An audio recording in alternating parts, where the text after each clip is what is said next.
Hello students, आज वाले lecture में अपन कंटिन्यू करते हैं वेव ऑप्टिक्स को। लास्ट लेक्चर में मैंने बेसिक सुपरपोजिशन और इंटरफेरेंस के बारे में बता दिया था। इंटरफेरेंस में भी मैंने कंस्ट्रक्टिव एंड डिस्ट्रक्टिव के बारे में आपको बता दिया था। ठीक है, वही सेम कहानी 11th वाली रिपीटेशन है और कुछ नहीं है। अगर पाथ डिफरेंस मैं वापस रिपीट करता हूँ, कंस्ट्रक्टिव इंटरफेरेंस पे क्या होगा, मैक्सिमम एम्पलीट्यूड मैक्सिमम इंटेंसिटी होती है। ठीक है, रिजल्टेंट एम्पलीट्यूड क्या होता है, रिजल्टेंट एम्पलीट्यूड का फॉर्मूला आपको पता होगा। अच्छा, यहाँ पे अपन ने एम्पलीट्यूड को नाम दिया था ई नॉट, तो रिजल्टेंट एम्पलीट्यूड आया था E01 होल स्क्वायर। ऐसे ही सेम कहानी अपन ने 11th में A1 A2 और वेक्टर सम में भी पढ़ा था यही फॉर्मूला। ठीक है, यहाँ cos फाई आ जाता है। अगर यही रिजल्टेंट इंटेंसिटी का फॉर्मूला बनेगा तो ये बनेगा I1 plus I2 plus 2 root I1 I2 cos phi. ठीक है, ये फॉर्मूला निकल के आता है। अगर मेरे को निकालना है कंस्ट्रक्टिव इंटरफेरेंस, कंस्ट्रक्टिव इंटरफेरेंस में क्या हो जाएगा, cos फाई का वैल्यू 1 हो जाए, cos फाई का वैल्यू 1 हो जाए तो मैक्सिमम हो जाएगा आई और एम्पलीट्यूड दोनों। तो ई नोट का जो मैक्सिमम वैल्यू निकल के आया था वो E01 प्लस E02 आया था। ऐसे ही सेम पैटर्न पे अगर इंटेंसिटी की मैक्सिमम वैल्यू देखूं तो root over I1 plus root over I2 whole square आया था। अब cos फाई 1 कब होता है, दिक्कत ये है, cos फाई जो 1 होगा ये होगा 0, 2 पाई, 4 पाई एंड 2n पाई, ऐसा आया था। यहाँ से मैंने पार्ट डिफरेंस निकाला था। ये जो पार्ट डिफरेंस तब निकाला जब मैंने इनिशियल फेज सेम मान लिए थे, तो आया था 0 lambda, 2 lambda, 3 lambda and dash dash dash n lambda. ठीक है, ये वाले केस में आए थे। क्लियर है, ये डेल्टा एक्स आया था। ऐसे ही कंस्ट्रक्टिव के साथ डिस्ट्रक्टिव भी था।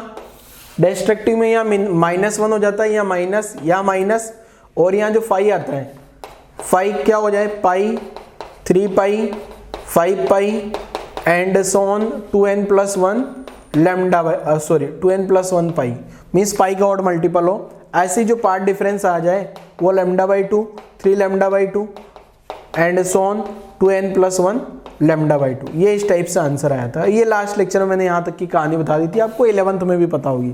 ठीक है, तो आज वाले लेक्चर में अपन लाइट वेव का इंटरफेरेंस पढ़ेंगे और ये देखेंगे मैक्सिमा कब बनेगा, मिनिमा कब बनेगा। उससे पहले कुछ बेसिक इन्हीं के क्वेश्चंस कर लेते हैं जरा। तो पहला क्वेश्चन मैं बोर्ड पे लिख रहा हूँ बच्चे, आप लोग देखिएगा जरा और ध्यान से सोल्व करना। पहला क्वेश्चन लिखता हूँ जरा, क्या है देखो। फर्स्ट क्वेश्चन आसान सा, light wave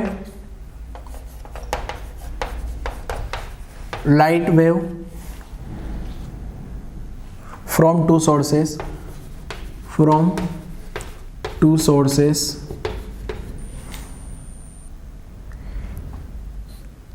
each of same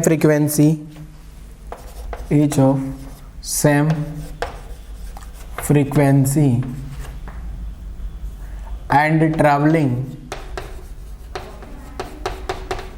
in the same direction,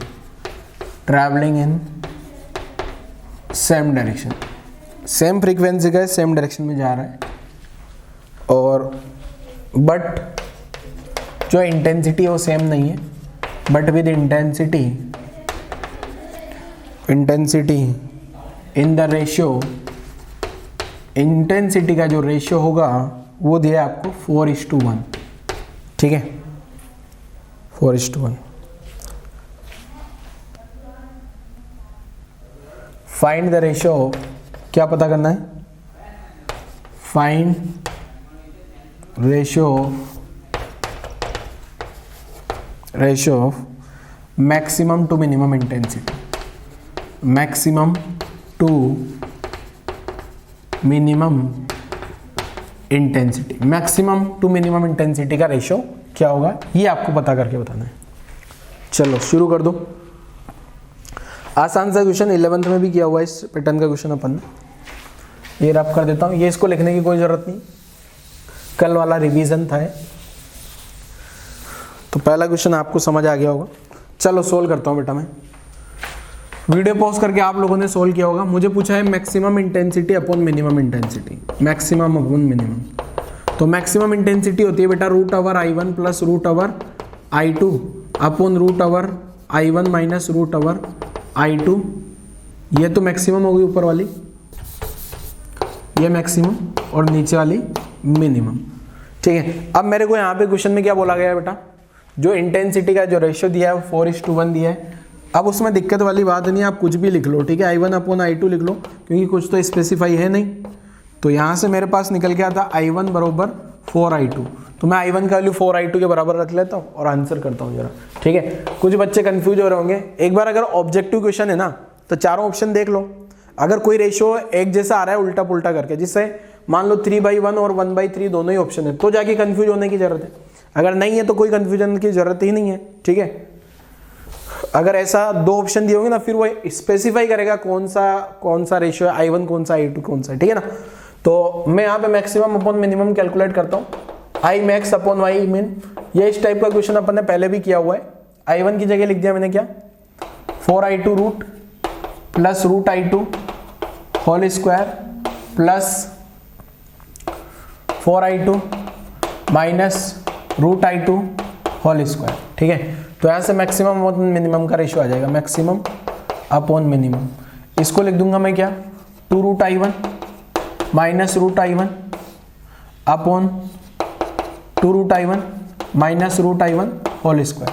आप ध्यान से देखोगे ना, सॉरी यहाँ I2 आएगा सब जगह, I2 रूट I2 सब जगह से भाग जाएगा क्या, ऊपर नीचे से। तो मैक्सिमम अपॉन मिनिमम का जो रेशियो निकल के आएगा मेरे पास, वो ऊपर तो हो गया 2 + 1 और नीचे हो गया 2 - 1 होल स्क्वायर। तो आंसर आ गया अपना क्या, 9/1। ये अपना आंसर हो जाएगा। 1/9 या 1/9 ऐसा कुछ भी लिखा जा सकता है, 9/1 या 1/9 दोनों आंसर लिखे जा सकते हैं।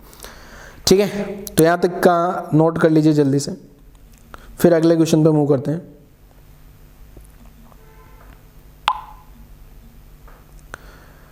चलो अगला क्वेश्चन, नेक्स्ट क्वेश्चन लिखता हूं मैं अगेन बोर्ड पे, ट्राई करिएगा जरा।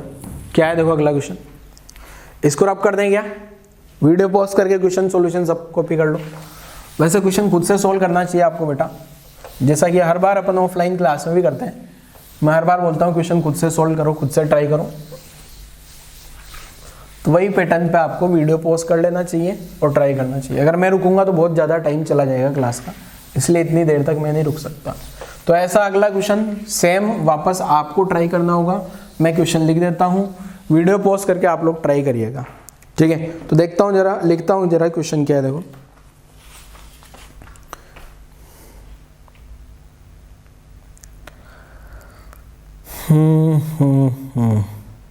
पहला क्वेश्चन, एक ही क्वेश्चन के दो पार्ट है। यहाँ पे एक सोर्स है S1 और यहाँ पे एक सोर्स है S2। ये साउंड सोर्स है बेटा, है ना, और ये जो डिस्टेंस, ये S2 सोर्स यहाँ पे है S2। ठीक है, यहाँ एक पॉइंट है, उसको नाम दिया P। ये S1 से 3 मीटर डिस्टेंस पे है, और जो दोनों सोर्स के बीच का डिस्टेंस है वो 4 मीटर है। ठीक है, और P पॉइंट आ गया। ठीक है, S1 एंड S2 जो है ये साउंड सोर्स है, R2 कोहेरेंट वैसे आपको पता होगा।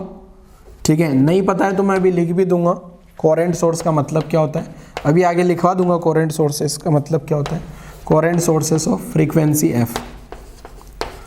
कोहेरेंट सोर्स का मतलब फ्रीक्वेंसी सेम होता है जिनका। ठीक है, जिनका फ्रीक्वेंसी सेम होता है उनको कोहेरेंट सोर्स बोलते हैं। ठीक है, और दोनों का इनिशियल फेज सेम कंसीडर कर लेना है। इनिशियल फेज जो थीटा था वो सेम कंसीडर कर लेना है, ये इसलिए ताकि डेल्टा थीटा को मैं 0 मान सकूं। ठीक है, और स्पीड ऑफ साउंड, साउंड का स्पीड वैसे आपको पता ही होगा कितना होता है, सोचो 332 होता है, बट 330 लिख लेता हूँ, कैलकुलेशन आसान रहेगी। पहला क्वेश्चन क्या है देखो, आपको कैलकुलेट करना है S1। क्या कैलकुलेट करना है आपको, F का कैलकुलेशन करना है, F क्या होगा। ठीक है, पहला कंस्ट्रक्टिव इंटरफेरेंस, कंस्ट्रक्टिव इंटरफेरेंस हो, इंटरफेरेंस एट पॉइंट P। जो पॉइंट P दिख रहा है ना, यहाँ पे कंस्ट्रक्टिव इंटरफेरेंस हो जाए। कंस्ट्रक्टिव इंटरफेरेंस मतलब मैक्सिमम इंटेंसिटी मिले। ठीक है, दूसरे में destructive interference at P. Destructive interference at point P. P point पे destructive interference हो और P पॉइंट पे कंस्ट्रक्टिव डिस्ट्रक्टिव इंटरफेरेंस के लिए फ्रीक्वेंसी का वैल्यू ढूंढ लो। क्या क्या फ्रीक्वेंसी का वैल्यू रखा जाए? ठीक है, फ्रीक्वेंसी की वैल्यू क्या क्या रखी जाए? ये F का वैल्यू कि यहाँ P पे कंस्ट्रक्टिव इंटरफेरेंस हो या डिस्ट्रक्टिव इंटरफेरेंस हो। ठीक है, शुरू कर दो जरा, शुरू कर दीजिए। कैसे सोल्व करना है अब आपको? वीडियो पॉज करो और क्वेश्चन शुरू करो। ऐसा सेम क्वेश्चन अपन ने 11th में भी किया था बेटा, ठीक है ना? साउंड में भी किया होगा। ये 11th का ही तो क्वेश्चन है, कोई चेंज नहीं है। साउंड है, लाइट तो है भी नहीं इसमें। लाइट होती ना, सेम क्वेश्चन लाइट में भी किया जा सकता है। अपन आगे करेंगे अभी से अभी। बस यहाँ स्पीड ऑफ लाइट आ जाता, यहाँ क्या आ जाता? स्पीड ऑफ साउंड की जगह स्पीड ऑफ लाइट आ जाता। और यहाँ पे जो कोहेरेंट सोर्स सही, बाकी सब कुछ सेम रहता, बस कोई चेंज नहीं होता। ठीक है, तो वीडियो पॉज कर लीजिए और क्वेश्चन ट्राई करो बेटा। चलो मैं सॉल्व कर दूं क्या?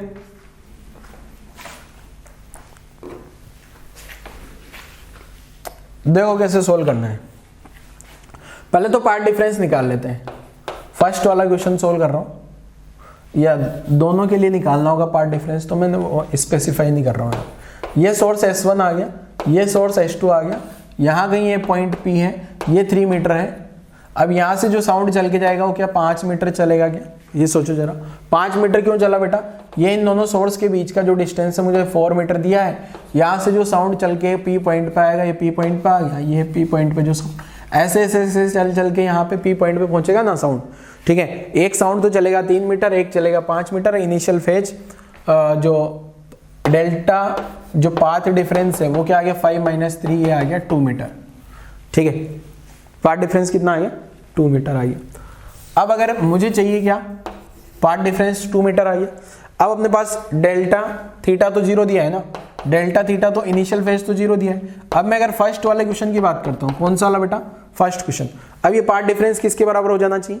कंस्ट्रक्टिव इंटरफेरेंस के लिए फॉर कंस्ट्रक्टिव इंटरफेरेंस तो डेल्टा एक्स क्या हो जाना चाहिए? N lambda. ठीक है, डेल्टा एक्स एन लैम्डा हो जाएगा। तो यहां से डेल्टा एक्स कितना आ रहा है? 2 बरोबर एन लैम्डा। ठीक है, एन का वैल्यू 1 2 3 4 कुछ भी रखा जा सकता है, 2 एन। अब लैम्डा की जगह v = f लैम्डा, ये फॉर्मूला भी आपको पता होगा वेव मोशन के लिए। अब मुझे लैम्डा को क्या लिखा जा सकता है यहाँ से? v/f। तो f का वैल्यू कितना आ गया बेटा? n v/2। तो n साउंड का स्पीड कितना दिया है? 330/2। तो 330/2 करूंगा तो कितना आ जाएगा बेटा? 165 n। तो ये आ रहा है 165 n। इतना फ्रीक्वेंसी आ जाएगा ना, मीन्स n का वैल्यू कुछ भी हो सकता है। 165 हर्ट्ज पहला frequency, minimum frequency. Double frequency पूछा जाता तो 330 हर्ट्ज, और ऐसे चलता जाएगा। बहुत सारी फ्रीक्वेंसी होगी, बहुत सारा पॉसिबल आंसर होगा। अच्छा, यहाँ पे क्वेश्चन में अब आपको ऐसा भी बोला जा सकता है मिनिमम फ्रीक्वेंसी 165 होगी। मैक्सिमम नहीं पूछेगा क्योंकि मैक्सिमम तो इनफाइनाइट होगी। ठीक है ना? आपसे पूछा जा सकता है इन फ्रीक्वेंसीज में से, आपसे ऐसा क्वेश्चन दिया जा सकता है कि अप टू 300 हर्ट्ज तक कितनी फ्रीक्वेंसी मिलेगी? अप टू 300 हर्ट्ज तक, 300 से कम तक की कितनी यूनिक फ्रीक्वेंसीज होगी जहां कंस्ट्रक्टिव इंटरफेरेंस हो। तो अब आप इसको निकाल सकते हो। 300 तक 1 ही आ रहा है, आपको बोल दिया जाए 400 तक तो 2 आ रहा है, क्योंकि अगला 400 से ज़्यादा चला जाएगा। ठीक है, तो ये तो आ गया अपने पास कंस्ट्रक्टिव इंटरफेरेंस का आंसर। ऐसे ही सेम पैटर्न पे आप डिस्ट्रक्टिव का भी निकाल के वो देखो जल्दी से। अगर आपको कंस्ट्रक्टिव इंटरफेरेंस का आंसर समझ आया हो बेटा, तो डिस्ट्रक्टिव इंटरफेरेंस का आंसर खुद से निकाल के देखिए जल्दी से।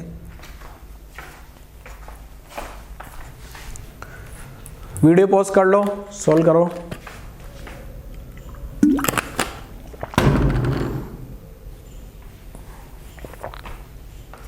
हमेशा ध्यान रखिए, क्वेश्चन प्रॉपर अलग लिखना है, सॉल्यूशन प्रॉपर अलग बनाना है।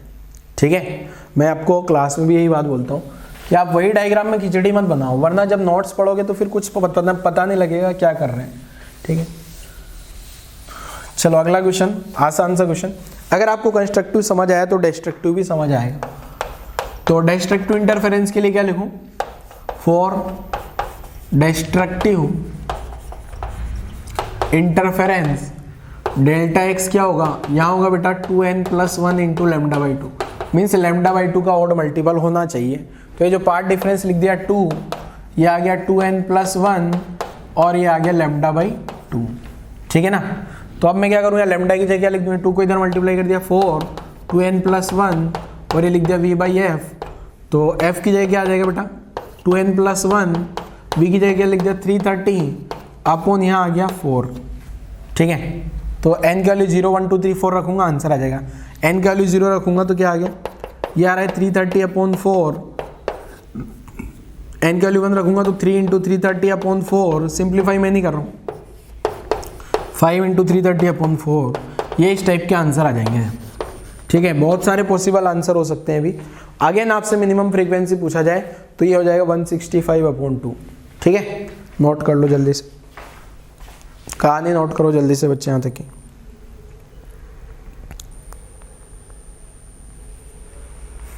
नोट कर लिया। चलो आगे समझते हैं। अब एक टर्म आती है बेटा वेव फ्रंट। वेव फ्रंट वैसे हो सकता है आप लोगों ने 11th में भी समझा हो, 11th में भी पढ़ा हो, ठीक है। यहाँ पे भी समझ लेते हैं वेव फ्रंट होता क्या है, क्या उनकी प्रॉपर्टीज़ है, किस टाइप से वो दिखते हैं, दिखने में डेफिनेशन क्या है, ये सब वेव फ्रंट के बारे में अपन समझ लेते हैं। तो ये नोट कर लेना आप वीडियो पॉज करके, ये जो सॉल्यूशन है इसका सॉल्यूशन आप लोग खुद से नोट कर लीजिएगा, वीडियो पॉज करो और सॉल्यूशन नोट कर लो।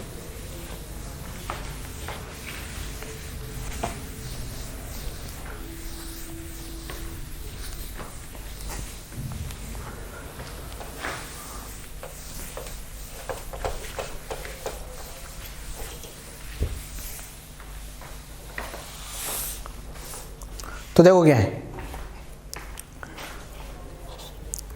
है कहानी, अगली हेडिंग लिख देता हूँ वेव फ्रंट। पहले वेव फ्रंट के बारे में समझ लेते हैं, वेव फ्रंट क्या होता है, फिर उसकी कहानी समझेंगे वेव फ्रंट की कि क्या है वेव फ्रंट, मुसीबत क्या मुसीबत है ये वेव फ्रंट। तो हेडिंग लिख देता हूँ मैं, वेव तो अपन ने पढ़ा ही है और उसका फ्रंट क्या है ये समझते हैं जरा। Wave front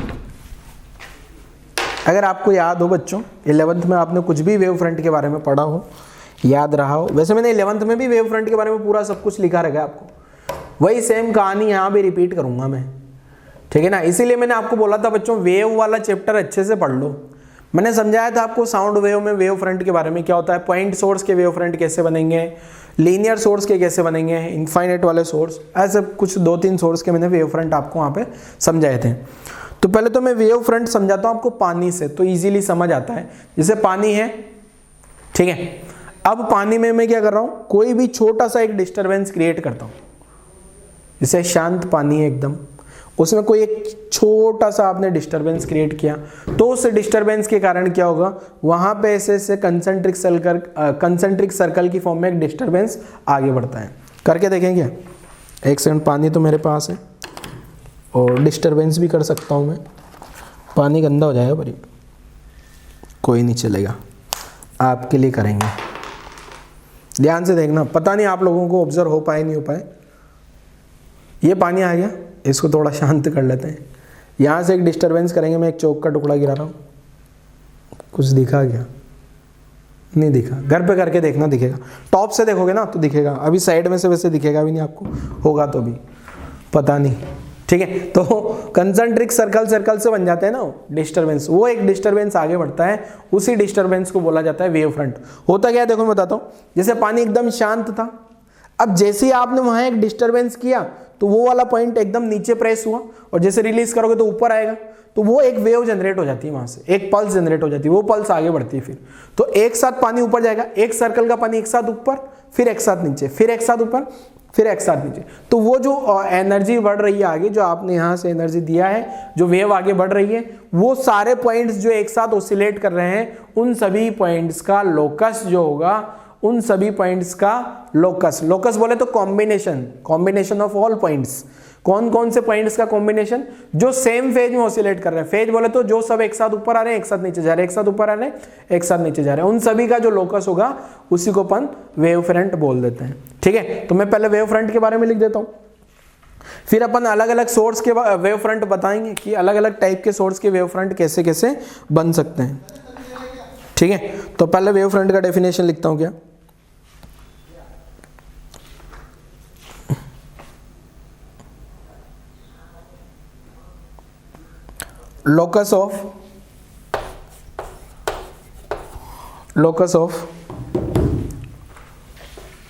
locus of all points which are oscillates in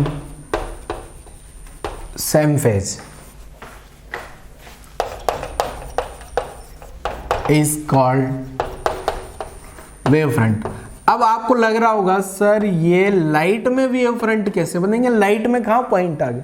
तो लाइट में जो इलेक्ट्रिक फील्ड होगा ना बेटा, इलेक्ट्रिक फील्ड का मैग्नीट्यूड हर, देखो इलेक्ट्रिक फील्ड आपको पता है ट्रेवलिंग वेव का इक्वेशन बड़ी खतरनाक है, E equal to E0 sin omega t minus k x, इस टाइप का है ना, E01 एक सोर्स का है तो वो हर एक जगह पे अलग अलग आएगा, हर एक टाइम पे हर एक पोजीशन पे।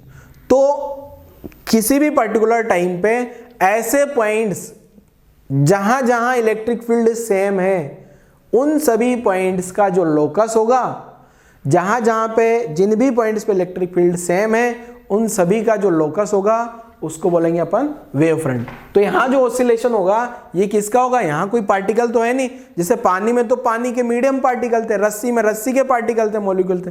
वैक्यूम में कौन होगा, तो वैक्यूम में अगर electromagnetic wave light wave travel कर रही है तो उसका इलेक्ट्रिक फील्ड एंड उसका मैग्नेटिक फील्ड कम या ज्यादा होगा, ऑसिलेट करता है, तो उसका सारे पॉइंट्स का लोकस लिख देना। लोकस का मतलब बायो वाले बच्चों को लोकस वर्ड से फेमिलियर नहीं होते। लोकस मतलब पॉइंट्स का एक कॉम्बिनेशन, ठीक है, पॉइंट्स ऐसे बहुत सारे इनफाइनाइट पॉइंट्स का एक कॉम्बिनेशन है, उसको अपन लोकस समझ सकते हैं। तो locus of all points which are oscillates in same phase is called wave front. ठीक है, चलो अब एक एक करके वेव फ्रंट समझते हैं। पॉइंट सोर्स का वेव फ्रंट कैसा होगा, ठीक है, पॉइंट सोर्स का वेव फ्रंट समझ लेते हैं जरा क्या होगा। जैसे मान लो अपने पास एक सोर्स आ गया पॉइंट सोर्स, तो वेव फ्रंट बनाता हूं मैं। पहला बना रहा हूं क्या, एग्जाम्पल लिख रहा हूं, पॉइंट सोर्स, ये पॉइंट सोर्स बना रहे हैं। मान लो एक बल्ब है, लाइट वाला जो बल्ब सभी लोगों ने देखा होगा, ये एक बल्ब आ गया अपने पास और ये बल्ब यहां से उजाला फेंक रहा है हर एक डायरेक्शन में।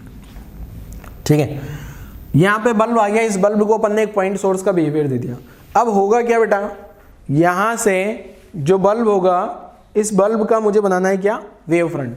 तो यहां से जो है लाइट हर एक डायरेक्शन में भागने वाली है, लाइट इधर भी जाएगी, इधर भी जाने वाली है, इधर भी जाने वाली है, इधर इधर इधर इधर इधर, हर एक डायरेक्शन में लाइट एनर्जी जाएगी क्या, लाइट हर एक डायरेक्शन में भाग रही होगी। तो जिन जिन पॉइंट्स पे लाइट इलेक्ट्रिक फील्ड का मैग्नीट्यूड सेम होगा वो ये पॉइंट्स हो गए। तो ये बोर्ड पे वैसे देखने में तो आपको लग रहा होगा एक सर्कल है, बट हकीकत में ये स्फीयर है, कंसेंट्रिक स्फीयर्स होंगे वेव फ्रंट। अभी तो एक अगला, ये अगला, इन सभी जगह पे इलेक्ट्रिक फील्ड सेम होगा किसी भी पर्टिकुलर टाइम पे, इन सभी पे भी सेम होगा। ठीक है, तो ये बना दिया अपन ने क्या बेटा, वेव फ्रंट। तो पॉइंट सोर्स के जो वेव फ्रंट बने हैं ये है कंसेंट्रिक सर्कल्स। ठीक है, ये क्या है अपने पास, वेव फ्रंट। और ये जो वेव फ्रंट्स बने हैं ये है अपने पास क्या, concentric circle, sorry concentric sphere. Circle नहीं है, देखने में सर्कल लग रहे हैं बट है हकीकत में ये क्या, स्फीयर है। ऐसे बहुत सारे बनेंगे बेटा, मैंने 2 ही बनाए हैं, यहाँ अंदर बाहर जहाँ भी आपको जगह मिले बना सकते हो, और जितने आपको बनाने हैं बना लेना। तो ये कंसेंट्रिक स्फीयर है, गोल गोल गोल गोल होलो होलो स्फीयर। तो ये पॉइंट सोर्स आ गया, ये एनर्जी ट्रेवल कर रही है बाहर की डायरेक्शन में।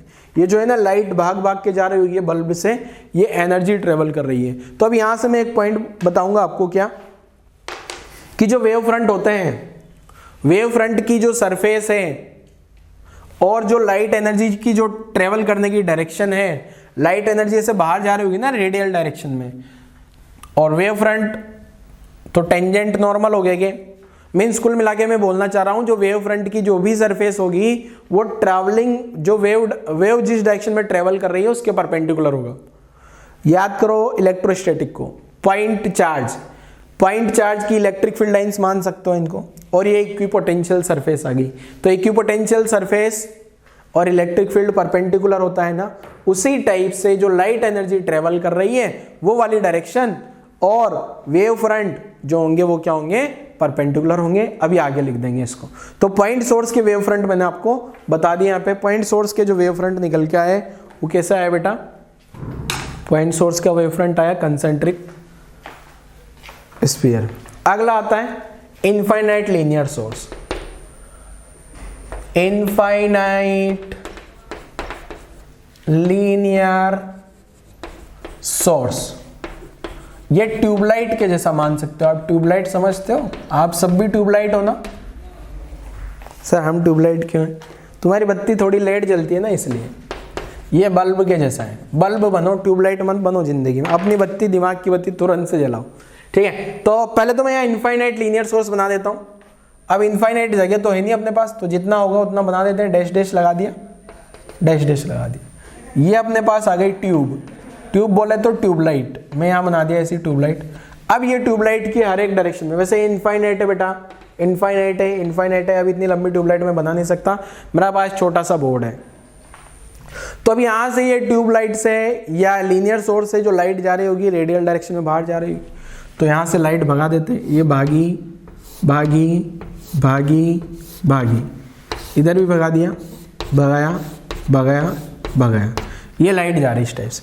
तो यहाँ पे जो वेव फ्रंट्स बनेंगे बेटा, ये जो वेव फ्रंट होंगे, ये वेव फ्रंट देखो किस टाइप से बनेंगे। यहाँ पे वेव फ्रंट ये इस टाइप से बनाया मैंने, ये इस टाइप से बनाया। ये मैं यहाँ डैश डैश इसलिए लगा रहा हूँ बेटा क्योंकि इनफाइनाइट पे जाके मिलेंगे, ठीक है ना। डैश डैश इसलिए लगा रहा हूँ क्यों, क्योंकि इनफाइनाइट पे जाके मिलेंगे। ये एक वेव फ्रंट बना दिया। दूसरा वाला वेव फ्रंट बना देते हैं, टिंग टिंग टिंग टिंग टिंग टिंग टिंग टिंग टिंग टिंग टिंग टिंग टिंग, ये वेव फ्रंट आ गए, ठीक है। ये वेव फ्रंट सब वेव फ्रंट्स कैसे आ गए, कंसेंट्रिक सिलेंडर है ये वेव फ्रंट है, ये वाला है, ठीक है ना। ये बाहर वाला, अंदर वाला, कंसेंट्रिक सिलेंडर्स बन रहे हैं वेव फ्रंट। यहाँ भी आप देख पा रहे होंगे जो वेव फ्रंट है वो जो डायरेक्शन ऑफ वेव मोशन है उसके परपेंडिकुलर है। नोट करो जरा, यहाँ तक नोट करो जल्दी से। फिर एक और सोर्स का बनाऊंगा, फिर इसके बारे में कुछ थोड़ा सा लिख लेते हैं।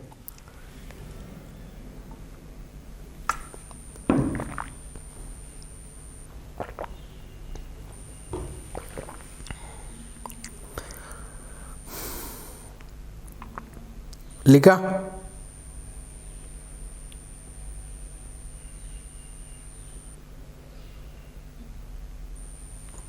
चलो मैं लिखता हूँ, एक्सप्लेन करता हूँ, समझा देता हूँ क्या है। देखो कहानी, थर्ड एक और सोर्स है। आपके पास तो स्पेस होगा, ये दो तो आपने अगल बगल में बना लिए होंगे, एक नीचे बना देना, साइड में स्पेस है तो साइड में चिपका देना। कंजूसी नहीं करें, लिखने में अच्छा स्पेसियस लिखें थोड़ा। कुछ बच्चे ऐसे बस चिपका चिपका के लिखते हैं, एक ही पेज में पूरा चैप्टर खत्म कर देते हैं, एक ही पेज में खत्म कर देते हैं बहुत सारे बच्चे पूरा ही चैप्टर। इतना छोटा छोटा सा लिखेंगे चींटी के जैसा, चींटी भी नहीं पढ़ पाया। आराम से लिखो एकदम पूरा। जब मैं लिखता हूँ ना वर्ड, सर आपको तो क्या मिटा देता, अरे एक दो नोटबुक ज़्यादा बढ़ जाएगी क्या फ़र्क पड़ा, 150 रुपये की तो नोटबुक आती है और क्या आता है, ठीक है। तो आराम से लिखो, फैला फैला के आराम से, समझ आना चाहिए, पढ़ने में मुसीबत नहीं आनी चाहिए बस आप लोगों को, ठीक है। चलो ये था इनफाइनाइट लीनियर सोर्स। एक है infinite plane source, infinite plane source. अब इनफाइनाइट प्लेन सोर्स होता क्या है बता देता हूं। जैसे मान लो बच्चे, आपने हो सकता है इस टाइप की लाइट देखी हो, आजकल इस टाइप की लाइट्स आती हैं, स्ट्रीट लाइट्स या फिर बड़ी बड़े खंभों पे जो लाइट लगी होती है वो इस टाइप की लाइट होती है। मतलब एक तो बल्ब आप सबने देखा हो घर में लगा होता है, ट्यूबलाइट भी देखी होगी, और एक आती है कौन सी लाइट, कौन सी, जो सिटी में लगती है बहुत, जैसे बड़े बड़े टावर खड़े करते थे फिर वहां लगती है। तो इस टाइप की लाइट होती है, बड़ी बड़ी सी होती है, रेक्टेंगल शेप की, और फिर उस पर एलईडी रखी होती है अंदर में अपने को लगता है वो प्लेन सोर्स है इस टाइप का एक इनफाइनाइट। और मैं आइडियल सिचुएशन कंसिडर कर रहे हैं फिजिक्स में, तो इनफाइनाइट इनफाइनाइट इनफाइनाइट इनफाइनाइट, ठीक है। अब वो सोर्स को मैं ऐसे बना रहा हूं, ये अपने पास इनफाइनाइट सोर्स आ गया है, ठीक है। ये इनफाइनाइट सोर्स आ गया, यहां से लाइट निकलेगी, तो इसके जो वेव फ्रंट बनेंगे वो कैसे बनेंगे, इनफाइनाइट प्लेन सोर्स के। ये जो इनफाइनाइट प्लेन सोर्स के जो वेव फ्रंट्स बनेंगे बेटा, ये वेव फ्रंट इसके भी ऐसे ही होंगे, ठीक है। ये इस टाइप के वेव फ्रंट बनेंगे इसके, ठीक है। ये बने इसके क्या वेव फ्रंट्स, ये भी क्या है infinite parallel planes, infinite parallel planes, ठीक है। ये इस टाइप से बनेंगे इसके वेव फ्रंट, ठीक है। अब वेव फ्रंट की प्रॉपर्टीज के बारे में लिखूंगा, यहां तक के डायग्राम बना लो आप लोग। वेव फ्रंट की एक प्रॉपर्टी मैंने बता दी परपेंडिकुलर वाली। दूसरी प्रॉपर्टी होती है कि वेव फ्रंट के ये वाले वेव फ्रंट पे, यहाँ वाले वेव फ्रंट से जब वेव यहाँ आएगी ना, तो इस पे जितने भी पार्टिकल हैं, जैसे अगर मैं मैकेनिकल वेव की बात करूं, जैसे साउंड वेव है या लाइट वेव ऑन स्ट्रिंग है, तो यहाँ जो भी पार्टिकल होंगे ना, वो सारे के सारे पार्टिकल जो भी यहाँ वाले जो पार्टिकल हैं, यहाँ से यहाँ तक जो डिस्टरबेंस आएगा, डिस्टरबेंस आगे बढ़ता है, जैसे प्लकिंग किया या फिर पानी की सरफेस पे डिस्टरबेंस किया, तो यहाँ से जो डिस्टरबेंस यहाँ तक आएगा, यहाँ से जो डिस्टरबेंस ये वाले पॉइंट का डिस्टरबेंस यहाँ शिफ्ट होगा, ये वाले का यहाँ, ये वाले का यहाँ, जितना ये वाला पॉइंट का डिस्टरबेंस शिफ्ट होगा उतना इसमें, उतना इसमें, उतना इसमें, ऐसे यहाँ पे शिफ्ट हुआ गया इलेक्ट्रिक फील्ड का मैग्नीट्यूड या मैग्नेटिक फील्ड का मैग्नीट्यूड, तो वो एट सेम टाइम पे शिफ्ट होगा, ठीक है ना। एक वेव फ्रंट से दूसरे वेव फ्रंट तक जाने में जो डिस्टरबेंस को जो टाइम लगेगा वो सबके लिए सेम होगा, ठीक है ना। क्लियर है, कहानी नोट कर लो जरा यहाँ तक की। तो ये प्रॉपर्टीज के बारे में लिखवा देता हूं मैं, वेव फ्रंट की जो प्रॉपर्टीज है उनके बारे में समझ लेते हैं क्या है। देखो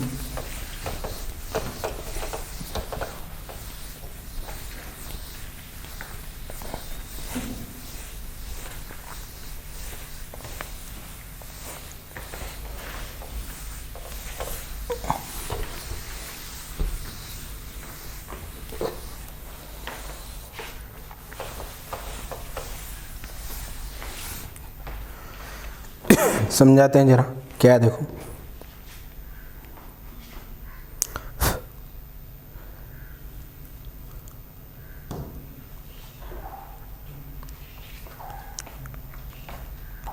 तो शॉर्ट में लिखता हूं मैं, पहला पॉइंट रेज, रेज बोले तो या डायरेक्शन ऑफ वेव मोशन भी लिख सकता हूं, मैं रेज लिख रहा हूं। ये जो रेज है are perpendicular, rays are perpendicular to wave front, wave front के परपेंडिकुलर होगी। जो मैंने रेज निकाली थी लास्ट वाले डायग्राम में निकालना भूल गया, कोई दिक्कत नहीं, आप समझ जाओगे, ठीक है। दूसरा time taken,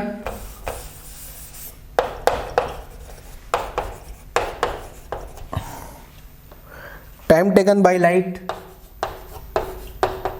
time taken by light to travel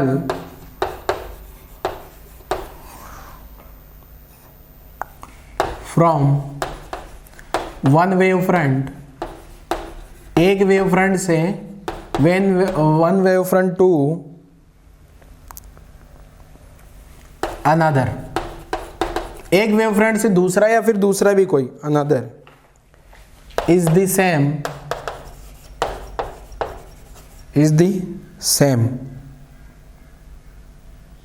along any ray, कोई भी रे के अलोंग देख लो, ठीक है। हर एक रे के करस्पॉन्डिंग सेम लाइट आएगी, सेम टाइम आएगा।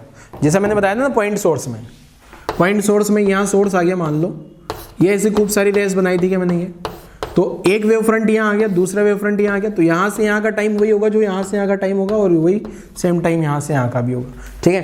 तो ये दो पॉइंट्स मैंने वेव फ्रंट की कहानी समझाने के लिए आपको समझाए हैं, तो यहाँ तक की कहानी आप लोग लिख लीजिए जल्दी से। फिर नेक्स्ट आगे बढ़ते हैं अपन, ये डायग्राम आपको बनाना है तो बना सकते हो, ठीक है। यहाँ से यहाँ का टाइम, यहाँ से यहाँ का टाइम, यहाँ से यहाँ का टाइम, ये तीनों टाइम बराबर बराबर होंगे। एक वेव फ्रंट से दूसरे वेव फ्रंट पे लाइट को जाने को जो टाइम लगेगा ना वो बराबर होगा, ठीक है। चलो यहाँ तक की कहानी लिख ली। वेव फ्रंट के बारे में बोर्ड में पूछा जाए तो ये सारी कहानी चिपका देना। 11th में भी सेम कहानी पढ़ाई थी मैंने। चलो आगे बढ़ते हैं। अब आते हैं अपन कोहेरेंट सोर्स और इनकोहेरेंट सोर्स के बारे में। कोहेरेंट और इनकोहेरेंट क्या है तो उसके बारे में लिख लेते हैं। पहले कोहेरेंट सोर्स के बारे में लिख लेते हैं, फिर इनकोहेरेंट सोर्स के बारे में लिख। तो हेडिंग लिख देता हूं मैं कोहेरेंट सोर्स, ठीक है। हेडिंग लिख देते हैं क्या, कोहेरेंट सोर्स।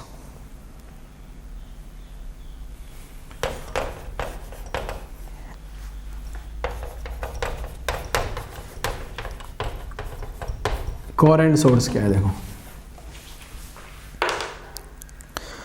देखो सिंपल लैंग्वेज में बोला जाए, सिंपल एकदम सिंपल, तो सिंपल लैंग्वेज में तो ये है बेटा कि जो दो ऐसे लाइट सोर्स, वैसे लाइट साउंड सब सोर्स के लिए वैलिड है ये, साउंड में भी बताया होगा मैंने, कोहेरेंट सोर्स का मतलब जिनका फ्रीक्वेंसी सेम हो।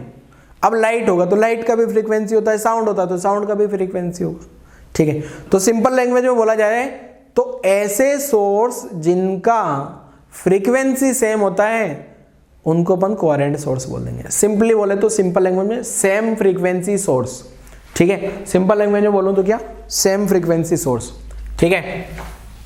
Same frequency source, sources are called coherent source, but board में डेफिनेशन मत लिखो। बोर्ड में अगर आती है तो फिर क्या लिखोगे आप, देखो बोर्ड वाली डेफिनेशन में आपको थोड़ा लॉजिकली समझाता हूं। देखो अगर मान लो जो फेज डिफरेंस फाई लिखा था अपन ने, ये क्या लिखा था बेटा, omega t minus k x one plus theta one minus omega t k x two plus theta two. होता क्या है बेटा, ये जो ओमेगा, अगर एक सोर्स का फ्रीक्वेंसी और दूसरे सोर्स का फ्रीक्वेंसी बराबर बराबर है तो ये वाली टर्म कट जाएगी। अगर एक का फ्रीक्वेंसी ओमेगा वन हुआ, एक का ओमेगा टू हुआ, तो ये टर्म नहीं कटेगी और फिर ये कोहेरेंट सोर्स नहीं होंगे, फिर कोहेरेंट सोर्स नहीं होने वाले, फिर उसको बोलते हैं इनकोहेरेंट सोर्स, ठीक है। तो मैं यहां पे क्या बता रहा हूं बेटा, अगर फ्रीक्वेंसी सेम हुआ, यहां भी मैंने ओमेगा लिखा है, यहां भी ओमेगा लिखा है, अगर दोनों जगह का फ्रीक्वेंसी सेम है तो ये जो फाई आएगा, ये फाई जो होगा, फाई कांस्टेंट होगा कोई भी फिक्स पॉइंट पे, कांस्टेंट एट गिवन पॉइंट, क्योंकि गिवन पॉइंट होगा ना तो x1 x2 कांस्टेंट हो जाएगा, ठीक है। At given point, given point पे क्या होगा बेटा, x1 और x2 क्या हो जाएगा, कांस्टेंट हो जाएगा। At given point x1 and x2 are constant, ठीक है। तो मैं यहां से एक डेफिनेशन लिखूंगा जो बोर्ड में भी लिखनी है आपको। दो ऐसे सोर्स, जिन दोनों सोर्स से जो लाइट आ रही है किसी एक पर्टिकुलर पॉइंट पे, कोई पर्टिकुलर पॉइंट बोल दिया मतलब x1 और x2 कांस्टेंट, तो कोई पर्टिकुलर पॉइंट पे जो लाइट आ रही है उसका जो फेज डिफरेंस है, दोनों सोर्स से जो लाइट आ रही है उसका जो फेज डिफरेंस है वो टाइम पे डिपेंड ना करें, टाइम से इंडिपेंडेंट हो जाए, तो ऐसे सोर्स को अपन कोहेरेंट सोर्स बोल देते हैं, ठीक है। तो phase difference due to two light source at any point does not depends on time, then this type of sources are called coherent source. और अगर ये फ्रीक्वेंसी सेम नहीं हुई तो वो सोर्स क्या हो जाएंगे, इनकोहेरेंट सोर्स, ठीक है। तो कोहेरेंट सोर्स का डेफिनेशन लिखता हूं, देखो क्या है कोहेरेंट सोर्स का डेफिनेशन। Two sources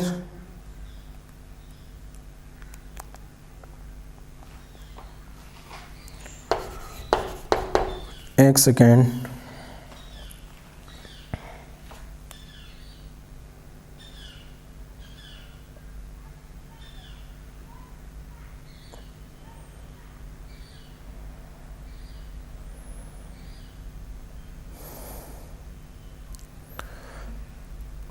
तो क्या है देखो, to sources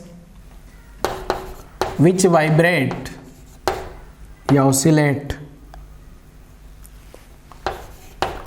with a constant phase difference, constant phase difference,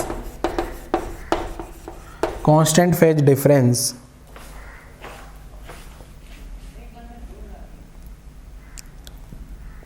between them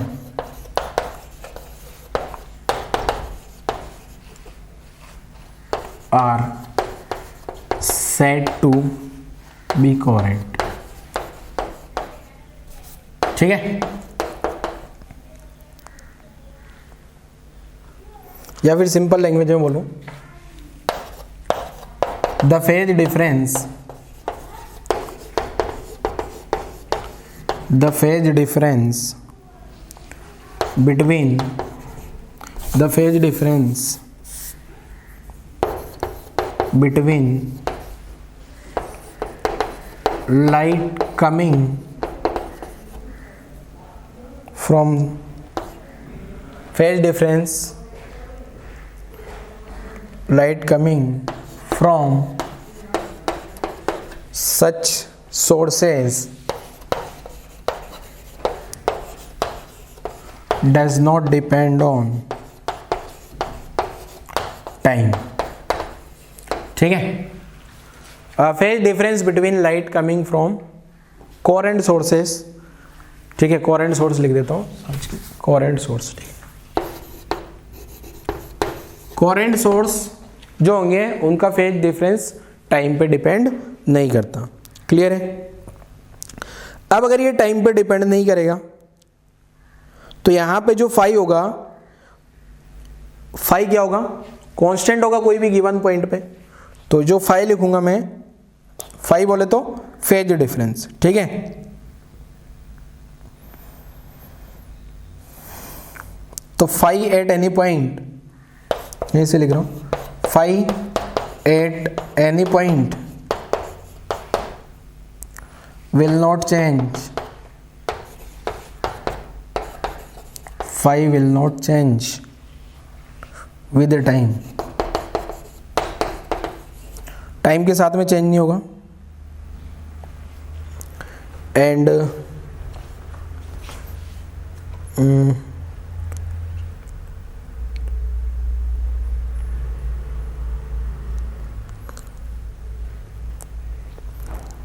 phi 8 will not change with time, and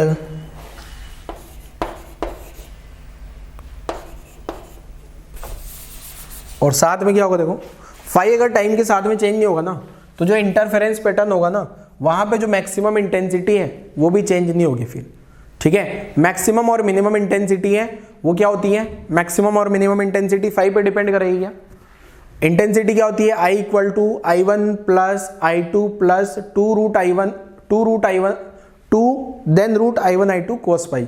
अब अगर वो फाई का वैल्यू चेंज नहीं हो रहा तो इंटेंसिटी भी क्या हो जाती है, फिक्स हो जाती है, ठीक है। तो यहां से मैं क्या लिख सकता हूं, देखो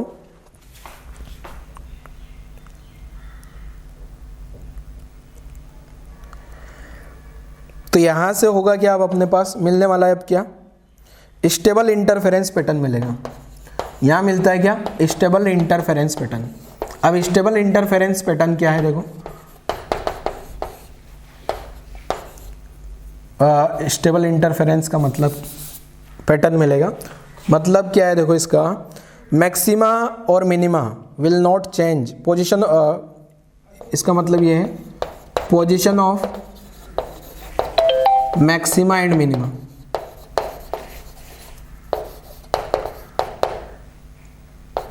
मैक्सिमा और मिनिमा वाले पॉइंट कौन होते हैं, कंस्ट्रक्टिव और डिस्ट्रक्टिव इंटरफेरेंस वाले। तो position of maxima and minima will not change with time, time के साथ में कोई चेंजेस नहीं होगा यहाँ पे, ठीक है। क्लियर है? तो नोट कर लो जल्दी से, नोट कर लो जल्दी से यहाँ कोहेरेंट सोर्स के बारे में, कोहेरेंट सोर्स के बारे में नोट कर लीजिए।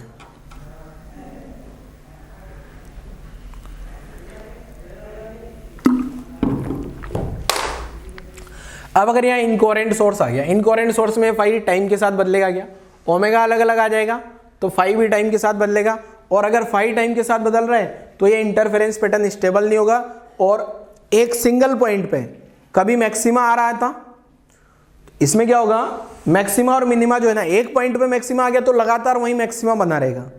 बट इनकोहेरेंट में क्या होगा, एक पॉइंट पे हो सकता है 9 बजे मैक्सिमा आ रहा है, 9:30 पे मिनिमा हो जाए, टाइम पे डिपेंडेंसी आ जाएगी ना, ओमेगा ये ओमेगा 1 ओमेगा 2 अलग अलग आ जाएगा, तो ठीक है। तो नोट कर लो यहाँ तक, फिर इनकोहेरेंट के बारे में लिख देता हूँ, इनकोहेरेंट सोर्स की कहानी लिख देता हूँ, देखो क्या होगी।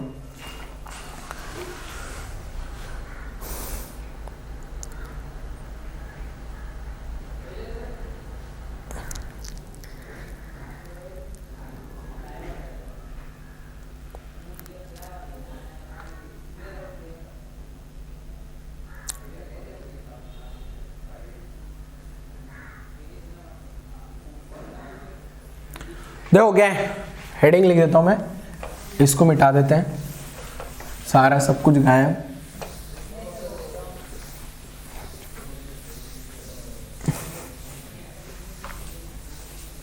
इनकोहेरेंट सोर्स के बारे में लिखता हूं कहानी, देखो क्या है। और क्वेश्चन में ध्यान से समझना है आपको, अगर क्वेश्चन में कहीं इनकोहेरेंट सोर्स दिया है ना तो अलर्ट हो जाना है फिर, ठीक है। तो हेडिंग लिखता हूं मैं क्या, इनकोहेरेंट सोर्स, INCO है ना, incoherent source.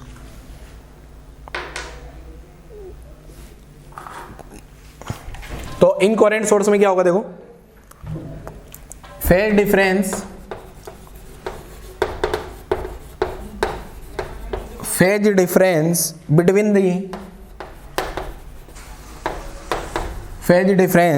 between the two vibrating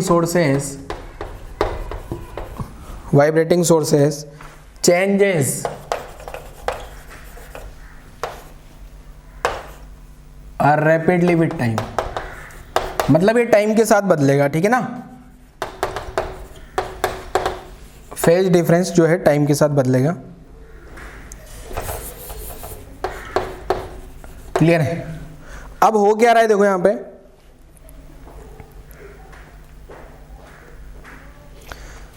अब यहां से मैं बोल सकता हूं कि जो position of maxima and minima होगा, position of maxima and minima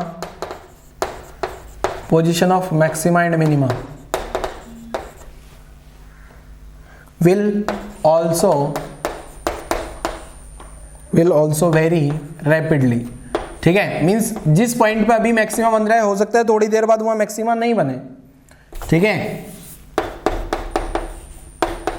ये भी चेंज होंगे, position of maxima and also very rapidly with time, ये भी टाइम के साथ बदलने वाले हैं, ठीक है। अब मुझे अगर एवरेज इंटेंसिटी निकालनी है तो ऐसी सिचुएशन में एवरेज इंटेंसिटी क्या होगी देखो, ठीक है। तो ऐसी सिचुएशन में जो इंटेंसिटी निकालता हूं मैं, सेम सोर्स की बात कर रहा हूं।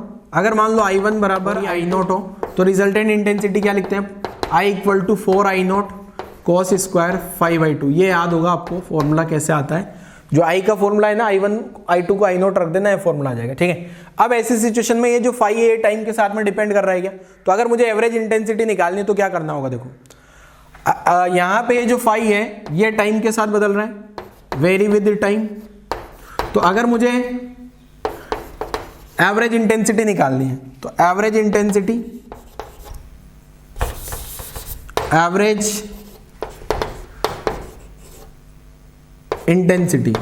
अब ये एवरेज जो है ना, ये टाइम एवरेज इंटेंसिटी है। टाइम एवरेज इंटेंसिटी का मतलब जो इंटेंसिटी है ना, या मैं इसे लिख देता हूं average intensity with respect to time. कोई भी वैल्यू निकालते हैं ना, एवरेज इंटीग्रेशन y/dx, तो नीचे लेटर, तो यहाँ पे टाइम के साथ में ये जो cos स्क्वायर 5/2 का वैल्यू होता है ना, एवरेज वैल्यू, cos स्क्वायर 5/2 का जो एवरेज वैल्यू आएगा ये क्या आ जाएगा, 1 आ जाएगा बेटा। तो ये जो I का जो एवरेज वैल्यू निकालूंगा ना मैं, ये आ जाएगा 4I0 इंटू ये 1/2। आपको पता होगा cos स्क्वायर थीटा का एवरेज वैल्यू 1/2 होगा, cos स्क्वायर थीटा का एवरेज वैल्यू, तो ये आंसर निकल के आता है 2I0। कैसे आया देखो, cos स्क्वायर थीटा का जो एवरेज वैल्यू आपको पता होगा ये क्या होता है 1/2, ठीक है। तो इस टाइप से टाइम एवरेज इंटेंसिटी अगर बोला, या average intensity with respect to time, इसी को क्या बोल देते हैं, टाइम एवरेज इंटेंसिटी। वो कितनी आ जाती है 2I0। कब आती है ये, जब दोनों इंटेंसिटी बराबर हो। अगर दोनों अलग अलग होगी तो फिर उसकी कहानी अलग होगी, ठीक है ना। नोट कर लो जरा, यहाँ इनकोहेरेंट सोर्स के बारे में भी इतना नोट कर लीजिए, फिर आगे समझना शुरू करते हैं। और आगे की कहानी क्या है देखो,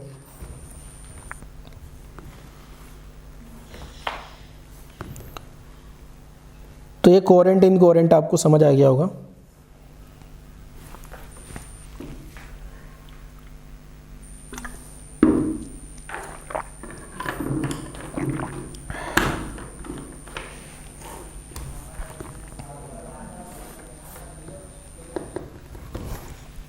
चलो अब मैं चाह रहा हूँ ये आज वाला लेक्चर यहीं क्लोज कर देते हैं, क्योंकि अभी मैं थोड़ा सा आगे की शुरुआत करूँगा, कोई मतलब नहीं है, थोड़ा सा आगे बढ़ूंगा तो तो आज इनकोरेंट सोर्स के बारे में पढ़ लिया अपन ने, कोरेंट सोर्स के बारे में पढ़ लिया, और पुराना कुछ मतलब कुछ नया नहीं आया अभी तक देखा जाए तो। वेव फ्रंट भी पुराना पढ़ा हुआ है, कोरेंट इनकोरेंट के बारे में पहले से आप लोग जानते हो। तो कल वाले लेक्चर से नया कुछ आएगा लाइट के बारे में, तो उसको पढ़ते हैं अपन अगले लेक्चर से। आज वाले लेक्चर में शुरुआत करूंगा पर पूरा नहीं हो पाएगा तो मजा नहीं आएगा। अगला लेक्चर में अपन शुरुआत करते हैं यंग डबल स्लिट एक्सपेरिमेंट। क्या है एक्सपेरिमेंट? वो interference, constructive, destructive, maximum, minimum, यही सारी कहानी समझनी है बस। तो आज वाला लेक्चर यही क्लोज कर रहा हूँ बच्चों। Thank you.